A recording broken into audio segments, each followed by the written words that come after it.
If you want to support the show, you can go to mwpnews.com/support, where you can pick up my latest book, Succession Planning, and all my other books that have previously been released on Kindle for only $2.99 each. Thank you.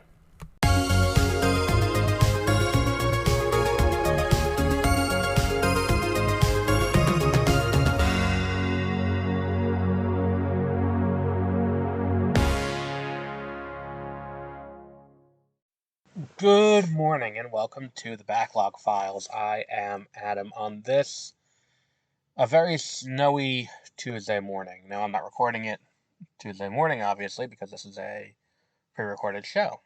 I'm recording it the night before. Well, we've had a fucking roller coaster of weather reports about what's going to happen with this snowstorm that's coming. Where it's like, first it was, you get like 8 inches of snow, and then it's like under an inch, and then it goes back up to 6, and then it's not going to start until you're already at work, and it's just been a bit of a clusterfuck all around, let's be real. But regardless, we are going to be, I'll be at work during it, so here we are, talking about Pokemon Pinball. And Jesus fuck, I think we're at a point now where I'm like, do I regret this? Do I regret getting into this? Is one of the things that you very quickly realize is that there are the games you love, the spin-off games you love. For me, I love Mystery Dungeon.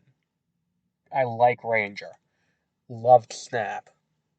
Stadium. Battle Revolution. Trozy I really liked. Pinball Ruby and Sapphire. And then you get to the ones that are, I don't want to say bad, because I feel like, and as evidenced by the fact that, as evidenced by the fact that this game did eventually get another spin-off way down the line, I don't think this game is bad. And it's got good bones. The issue is, and this is my own fault, let's be real about it. The issue is, I'm playing the game for the first time 25 years after its release. Because I went and bought it at a local game store. So I didn't have the instructions. I figured, okay, it's Pokemon Pinball. How difficult could it be? So I'm playing it, and I'm like, oh, this is... I see where, the design is kind of identical to the map for Ruby. Especially the red one. The red is kind of identical to Ruby. And I'm playing it, and I'm like, oh, this is just... I see where this came from. The issue is, I don't think the game is quite as responsive as the later game, and it feels unfair to put them to that standard. But and one of the things is too, I'm playing this game and I'm like, this is so fun. Can we get fun Pokemon spin-offs that aren't live service games like Quest or Unite or anything like that? Can we just get a fun Pokemon game that's just, you know, something weird like this? And the mechanics are kind of simple. You catch Pokemon by hitting. It's a pinball board. You hit the ball into something. You hit these other little bumpers, and then you end up catching the Pokemon. And then you can evolve the Pokemon. Yada yada yada. Like I feel like this is the kind of thing where the game has its issues because it exists in this weird space where it the it wants to do something cool, but the technical limitations are such that the game can't do what it needs to do. Um, the game is a little sluggish.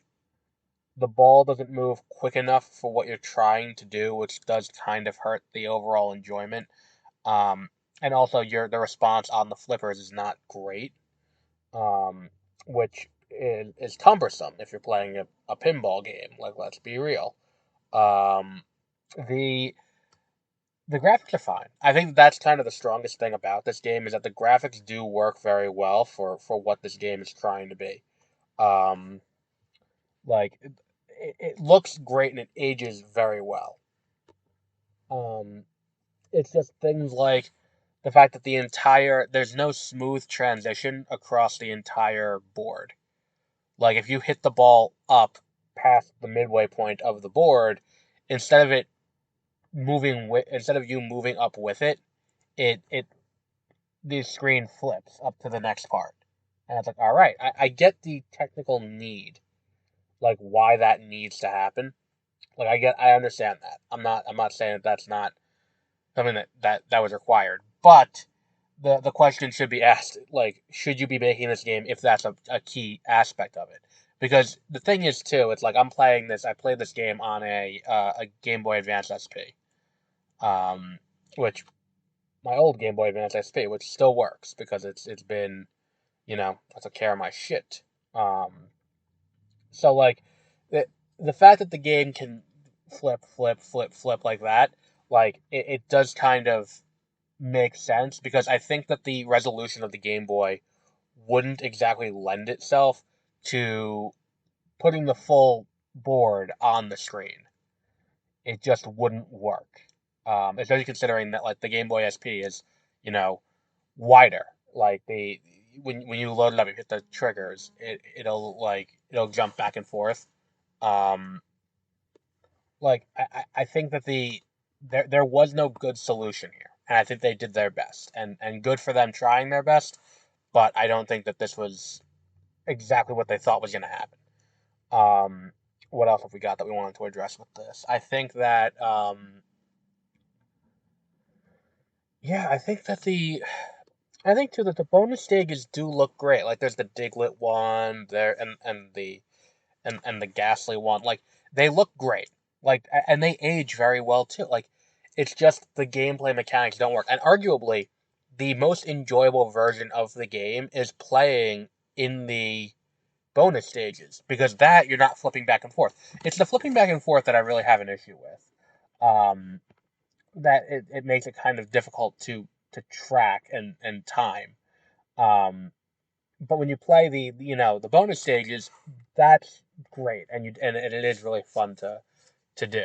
Um, and look, when we do our ranking, I'm not going to hold it to the standards of Ruby and Sapphire because Ruby and Sapphire were much later games, and they had the technical power behind the Game Boy SP rather than the Game Boy, um, what's it called? Rather than um, the Game Boy Color. So I think that's not a fair comparison to make. Um, but I think it is there is enough there to say this is one of the more enjoyable games. Now let's look at our ranking and see where we're going to put this. So we have number one, Snap, number one, Yellow, number two, Snap, number three, Stadium, number four, Red and Blue, number five, the trading card game, and number six, Hey You Pikachu. I'm going to say this is a solid, um, what's it called, a solid number six. I'll put it behind the trading card game, um, because I think that that the issue with this is um, the gameplay is so annoying minute to minute that it's going to put it down lower. Um, so that's a bit of an issue. But we'll wrap up there for today. Later this week, we're going to be talking about Mario vs. Donkey Kong for the Game Boy Advance and a little bit of a retrospective. Next week, we have Pokemon Puzzle League and Pokemon Puzzle Challenge for the N64 and the Game Boy Color. Two games that I have together, even though I don't think they're the same game. I think I was wrong on that. Then next week we'll also be doing Avatar: The Last Airbender for the GameCube. Actually, I don't think we're doing that. I think we're doing Into the Inferno because I've never played that for the PlayStation 2. Then after that, we finally hit Gen 2.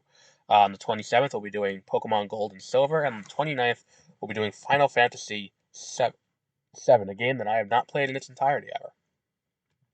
But we'll wrap up there for today. And until our next episode, have a great rest of your week.